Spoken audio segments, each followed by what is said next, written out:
As I was growing up reading X-Men comics in the 90s, I always had a soft spot for Colossus. In truth, I think I liked the costume and the design and the powers of the character more than the actual character himself, but I always felt he was criminally underused, and I didn't feel like this character was really explored in the same way as characters like Gambit or Wolverine at the time. But nevertheless, the visual qualities of this character had such a strong appeal for me that I've always maintained an interest in collecting him in action figure form. And so when Hasbro released their 12-inch action figure version of this character, I was very quick to snap him up. I remember the first day this figure showed up in my local comic shop and just thinking how impressive he looked in this packaging, which, as we can see of course, is just that plain window plastic packaging there with a little paper banner at the very bottom highlighting of course it being part of the Icon series of the Marvel Legends line, and we have a nice image there of Colossus in the right hand corner, which I think is artwork provided by Lionel Francis Yu,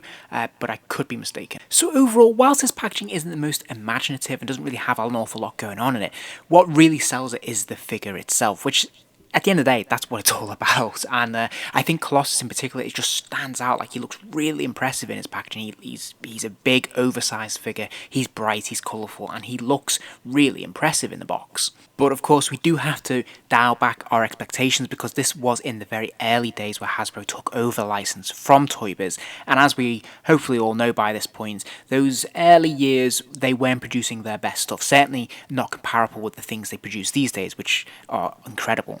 Now, just sticking with the packaging for a while, on the side panel we do again have this fantastic artwork which is really cool, and of course very displayable. When we put these in a series next to each other on a shelf with all the different characters, they look really nice together. So I think they've done a nice job of the presentation, and surprisingly this packaging is quite slimline.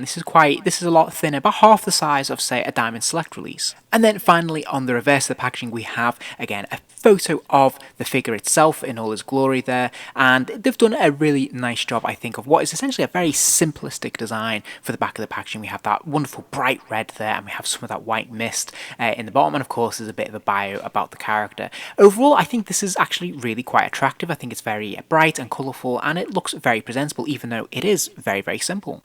And once the figure is freed from the packaging, we can see obviously he is very impressive in terms of his stature, his build, and of course his paint apps. He looks really bright, very colourful, and I think they've done a very nice job of the presentation of this figure overall. The sculpting on this figure is really impressive. I think the head sculpt in particular is rock solid. I think this is exactly what I think of as Colossus, and there's enough detail in here, and again the paint apps with that silver metallic paint running through him, he just looks fantastic, very, very nicely done, and I think this runs throughout the entire figure. Everything is in proportion. All his measurements and dimensions look to be pretty accurate to what we see in the comics, and I think the overall sculpt and colouring and paint apps on this figure are top notch. I'm really pleased the paint apps they've used are really bright, very vibrant, and there's actually a couple of different washes running through them as well to give that enhanced texturing to the character, which is really good. Particularly in the shoulder pads, there's obviously a light red and then a darker red running through. It just makes it look a lot more vivid and a lot more authentic, and I really like that all the lines have been sculpted into the figure itself. So again, it is textured, you can run your finger over them and feel those bumps and grooves, which is excellent. And again, on his belt as well, the X is obviously sculpted in there and painted over, which is great, rather than just being a paint job. So again, it just enhances the figure, gives it a lot more texture, and just looks really good. And as we can see, this runs through the entire action figure, right down to his feet there. We can see multiple paint washes going through, and they've done a really nice job of painting those kneecaps with a bright, vivid yellow contrast really nicely against the mixed red tones that we see beneath. So overall, visually, this figure just definitely pops, and it looks really nice. But sadly, things take a severe left turn when it comes to the articulation, and yeah, that's where this figure really falls off a cliff, sadly. So he has a ball joint in the head, so he can spin his head right the way around if you want him to, which is great. It should be able to look up and down, but as you can see, it really is just a slight bobble up and down, not really a huge range of motion there at all. He's got the ball jointed shoulders, but there is solid restriction from the shoulder pad, which is a hard plastic piece and there's no giving it whatsoever, so this is as high as his arms are going to go. He's got the bicep swivel, which is great, and that works perfectly fine, but then we have this pin swivel at the elbow, and it's really difficult to rotate, and it doesn't really arc up and down. So it should in theory bend to about 90 degrees, but it won't. So as you can see, it's almost utterly redundant. It wobbles forwards and backwards, but you can't really position this in any other position than the default. He does have another pin swivel at the wrist, and again, the wrist can rotate 360 degrees, and it can arc slightly forwards and backwards, but again, there is severe hindrance from the hard plastic of the cuffs. Now, he does have a swivel at the waist, which works perfectly well. It will rotate right the way around if you wanted to, great. But he's also got this ab crunch.